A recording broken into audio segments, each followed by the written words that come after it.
যদি আফগানিস্তান আগামী 10 বছর এভাবেই অর্থনীতি চালাতে পারে, এখন তাদের যে অবস্থা, আগামী 10 বছর যদি আর নতুন করে যুদ্ধ বিগ্রহ না হয় এবং তারা যদি এভাবেই আরও 10 বছর তাদের ডাবল কারেন্সির অর্থনীতি চালাতে পারে, সুদহীন জাকাত ভিত্তিক ইসলামিক, আমাদের বিশ্বাস আগামী 10 বছরে দেখবেন তারা মার্কিন ডলারের উপরে আধিপত্য বিস্তার করেছে ইনশাআল্লাহ। ইনশাআল্লাহ। আমি ইকোনমিক্স নিয়ে পড়াশোনা করেছি ভাই, এমনি এমনি কথা বলতেছি না। অনলাইনে যারা আপনাদেরকে এইসব তালগোল মার্কা কথাবার্তা বুঝায়, যে কাগজের টাকা নিয়ে উল্টাপাল্টা কথা বলছে, ইলেকট্রনিক মানি নিয়ে উল্টাপাল্টা কথা বলতেছে, বিটকয়েন ক্রিপ্টোকারেন্সি নিয়ে কথা বলতেছে উল্টাপাল্টা, ভাই এগুলো আমরা জেনে বুঝে কথা বলতেছি, জেনে বুঝে পড়াশোনা করে এগুলোর উপর আমরা থিসিস করেছি ইউনিভার্সিটিতে, এগুলোর উপরেই। এমনি এমনি কথা বলতেছি না যে পেপার মানি আপনার পকেটে, আমার পকেটে যেটা আছে আপনার পকেটেও সেটাই আছে, এর ভিতরেও সুদ আছে। ইলেকট্রনিক মানি যেগুলো আমরা ইউজ করতেছি এগুলোর ভিতরেও সুদ আছে, অল্প হোক আর বেশি হোক। এর সামনে আসবে বিটকয়েন, ওইটার মধ্যে সুদের ভিতর উপর সুদ, তার উপর আসতেছে একটা সিস্টেম যেটা অলরেডি কয়েকটা কান্ট্রিতে অ্যাপ্লাই হয়ে গেছে, চায়নায়, উত্তর কোরিয়া, দক্ষিণ কোরিয়া ইত্যাদি কান্ট্রিতে। এটা হলো ক্যাশলেস সোসাইটি, মানে কোনো ক্যাশই থাকবে না সোসাইটির মধ্যে, ডিজিট থাকবে, খালি ডিজিট। মানে আপনি বলতে পারবেন না যে আমার 1 লক্ষ টাকা আছে, যদি বলি 1 লক্ষ টাকা আছে, টাকাটা আমার হাতে দেন দেখি, আপনি হাতে দিতে পারবেন না, দেওয়ার মতো কিছু নাই। ওইটা আপনার ডিজিটে থাকবে, নাম্বারে, ফিগারে, 1 লাখ এটা ফিগার।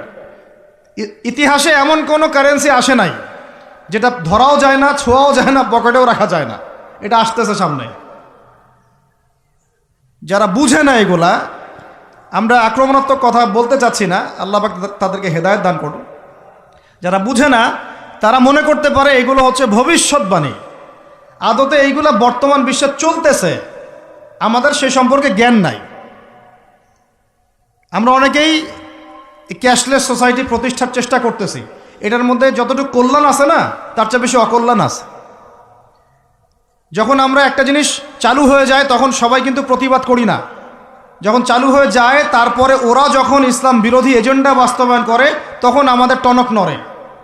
এক্সাম্পল দেই একটা, তাহলে বুঝবেন। আজকে ট্রান্সজেন্ডার নিয়ে যারা পেট্রোনাইজ করতেছে, পিছন থেকে ফান্ডিং করতেছে, এটাকে প্রমোট করতেছে, অনলাইন অফলাইন যেখানে ঢুকবেন খালি এগুলোই দেখা যাচ্ছে, এর পিছনে একটা সুদী এনজিওদের হাত আছে। কাদের হাত আছে? তো এখন সারা দেশে যখন এরা কারবার শুরু করেছিল তখন আমরা কিন্তু সবাই মিলে এইভাবে প্রতিবাদ করি নাই। আজকে যখন তারা একটা জিনিসকে প্রতিষ্ঠা করার চেষ্টা করতেছে ওদের স্বার্থে, ইসলামের বিপক্ষে, এখন আমাদের অনেকে টনক নড়তেছে যে আরে এ কি হচ্ছে, আমাদের মুসলমানদের বাচ্চারা এগুলো কি শিখতেছে।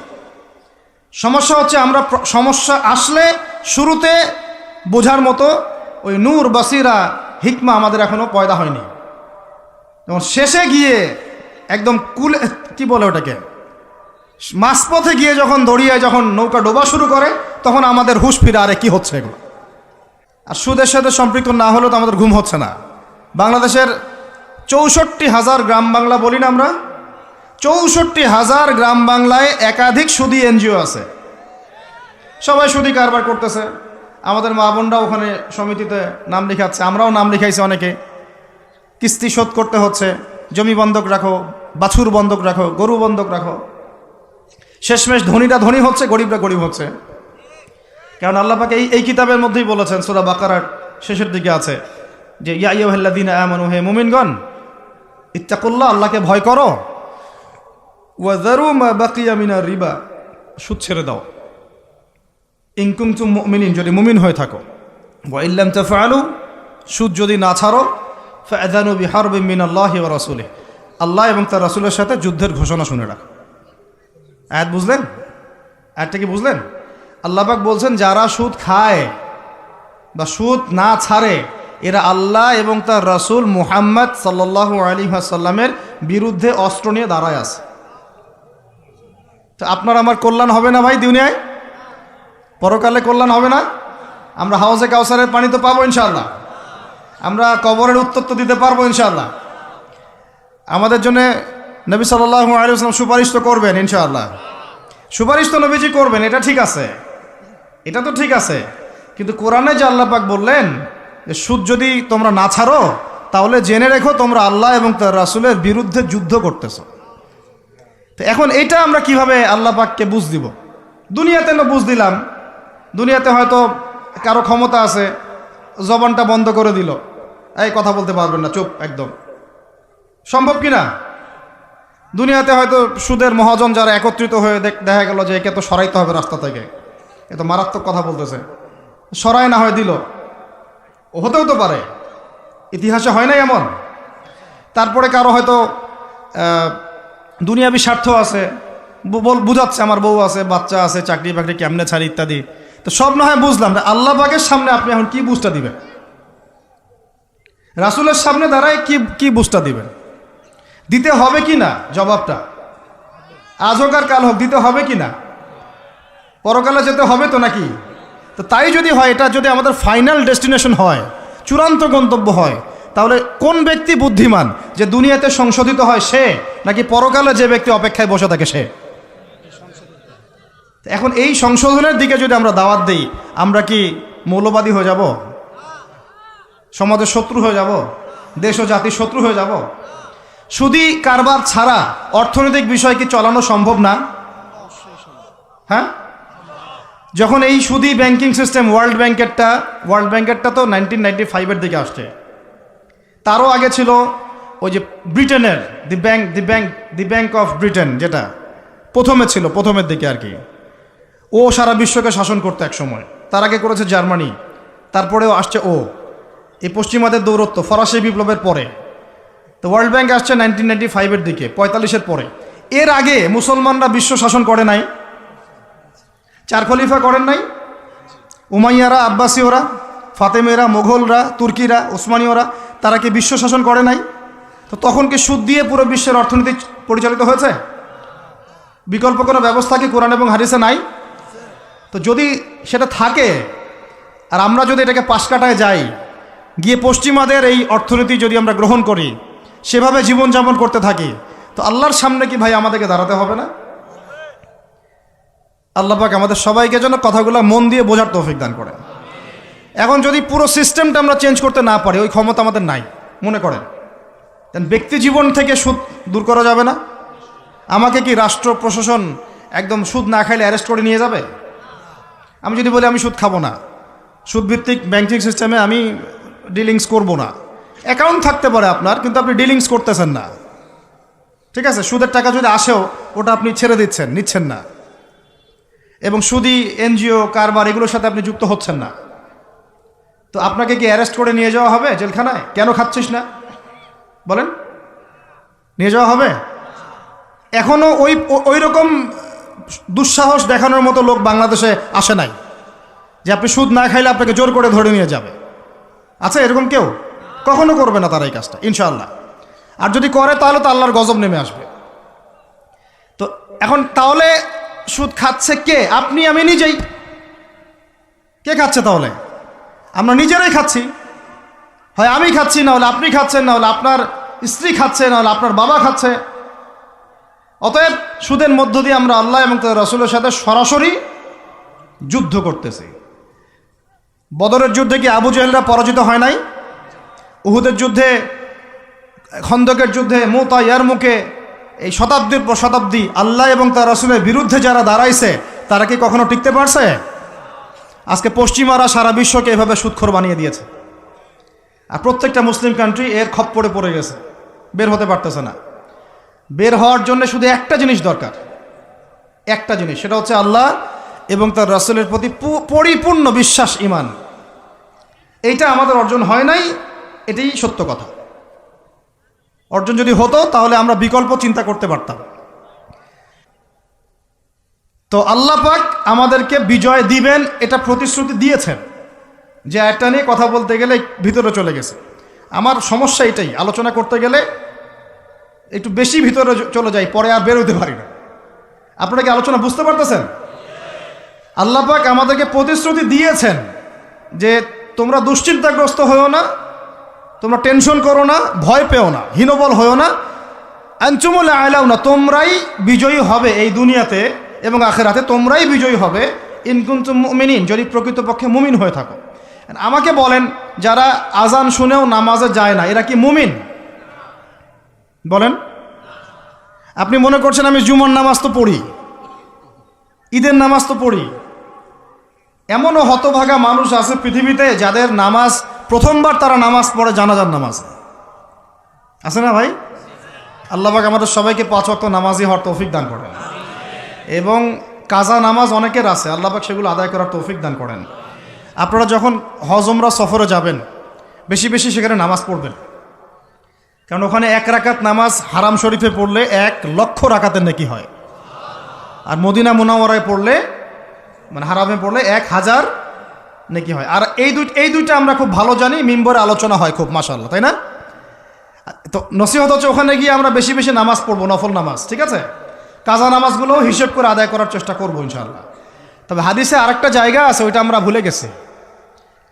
আরও একটা মসজিদ আমাদের আছে ভাই, যেখানে 2 রাকাত নামাজ পড়লে জীবনের সব গুনাহ মাফ হয়ে যায়।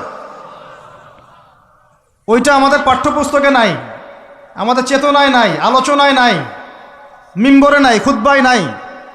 সেই মসজিদ কোথায়? ওই মসজিদ কি আমাদের না ইহুদিদের? কি মনে হয় আপনাদের? ওই আল আকসা কি আমাদের না ওদের? ওইখানে 2 রাকাত নামাজ পড়লে, সফর করে 2 রাকাত নামাজ পড়লে জীবনের সব গুনাহ মাফ হয়ে যাবে। ওইখানে আমরা এখন ঢুকতে পারি না।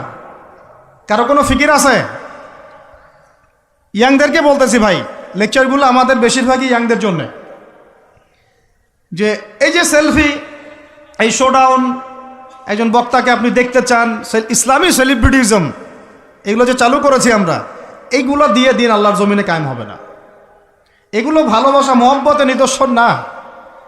সত্যি সত্যি যদি আমাদেরকে আপনারা মহব্বত করে থাকেন, এমনভাবে নিজেকে গড়েন যাতে বাইতুল মুকাদ্দাস জয় করতে পারেন। ওই দিন বুঝবো যে আপনারা আমাদেরকে মহব্বত করেন, আমাদের কথা শুনেন, মানেন, বুঝেন।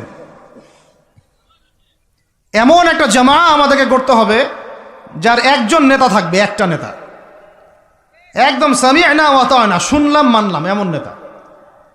এত ইখতিলাফ, এত বিভক্তি চলবে না। মানে বিভক্তি, ইখতিলাফ থাকতে পারে মাসলা মাসাইলের ব্যাপারে, ফিকহি ব্যাপারে, কিন্তু এই এত দলীয় বিভক্তি থাকা যাবে না। এক টেবিলে আলেমদেরকে বসতেই হবে। আলেমরা যদি এক টেবিলে না বসে ঐক্যের দৃষ্টান্ত স্থাপন না করতে পারে, জনগণ ঐক্যবদ্ধ হতে পারবে না। বাংলাদেশের সবচেয়ে বেশি দরকার এখন উলামায়ে কেরামের ঐক্য। আমরা যারা ছোটরা আছি, আমাদের মূল কাজ এখন এইটাই, আমরা এটাই ফিকির করি কিভাবে আলেমদেরকে একটা জায়গায় বসানো যায়।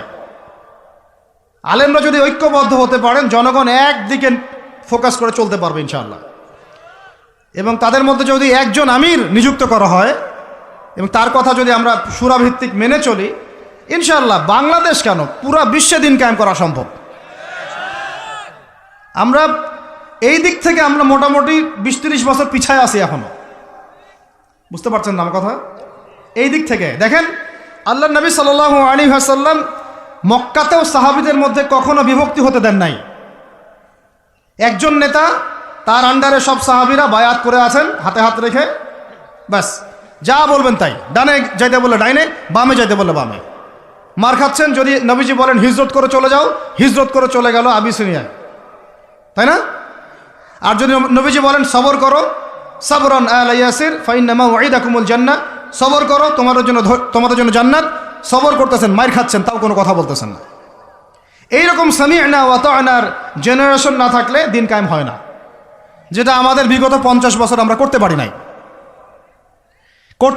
এটাই সত্য কথা। এটা করার জন্য সবার আগে আমাদের মনের হিংসা দূর করতে হবে। কি দূর করতে হবে? মনের হিংসা দূর করতে হবে, মনের অহংকার দূর করতে হবে, নিজেকে ছোট মনে করা শিখতে হবে। আমি ছোট মানুষ, বড়রা যে দায়িত্ব দিবেন সেটা পালন করব। আলেম ওলামার সহবতে থাকব, তাদের পরামর্শ চলব, আমাকে যেভাবে গাইড করেন সেভাবে চলব, যখন যে দায়িত্ব আসবে সেটা পালন করব।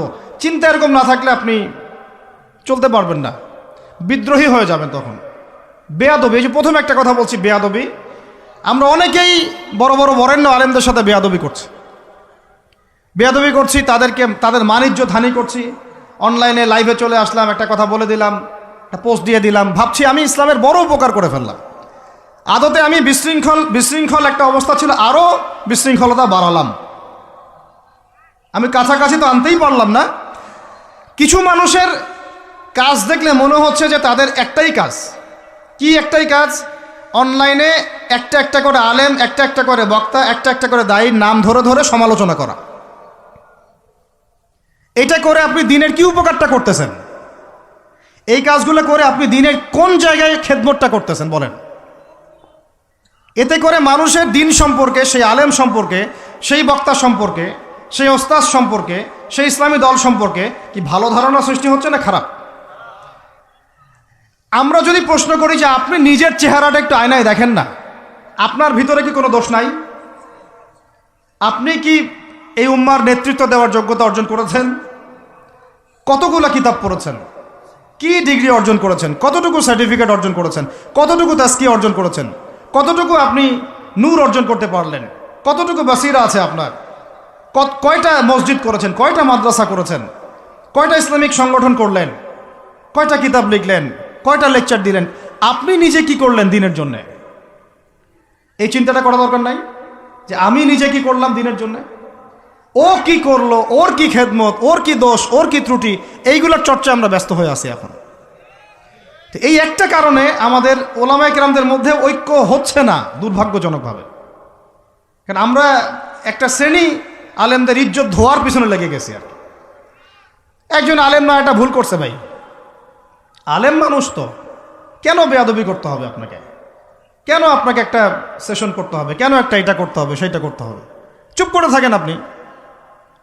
পারলে তার সাথে আপনি পার্সোনালি দেখা করেন, তার কাছে যান, তার কথার পিছনের কারণটা খুঁজে বের করার চেষ্টা করেন। ইসলামের খেদমত এগুলো হচ্ছে না, তো ওই দিকে যেতে যাচ্ছি না। একটা রিকোয়েস্ট করবো আপনাদেরকে যে আমরা সবাই একটা দায়িত্ব কাঁধে নেই, যে এই উম্মতকে বিজয়ী করার জন্য আমারও কিছু দায়িত্ব আছে। আপনার দায়িত্ব নেই ভাই? আপনি আয়নার সামনে আজকে রাত্রে দাঁড়ায় অনেস্টলি সততার সাথে দাঁড়াবেন। দাঁড়ায় আপনার চেহারা আয়নায় দেখবেন, দেখে চিন্তা করবেন যে আসলে আমি আজ পর্যন্ত এই উম্মাকে কি দিয়েছি।